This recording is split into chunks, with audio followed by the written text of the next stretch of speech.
Hey everyone, thank you so much for joining me for day one of what I'm calling Perspective on Perspective. I'm going to give you a little behind the music, behind the scenes about each track from the album perspective. So, track number one, the way the album kicks off is a song called A Reckoning. I wrote this just over a year ago in July of 2019. I was on the way home from my parents' house. We had just had a July 4th celebration down there with friends and family, and I was thinking about the state of affairs of the world at the time, particularly in our country in America. And it was just really nasty stuff, just ugly on all sides of politics, and everything on the news was gross and ugly and just wretched.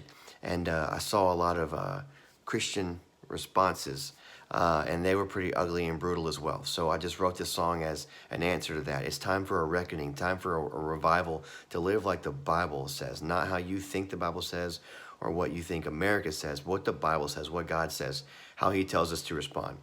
And it's funny because this song, a year later, is way more pertinent than it was a year ago. So I don't think that's an accident. But the song opens up with my favorite Bible verse, Acts 24:16. So I always take pains to have a clear conscience toward both God and man. That's the first lyric right out the gate of this album.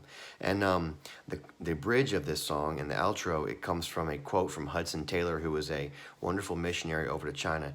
He said his life motto was to be God's people, in God's places, doing God's work in God's way. And so that just really hit me hard, and it really helped amplify this song and take it to another level. So anyway, added those two things to it, and just the song came to me very quickly on the way home.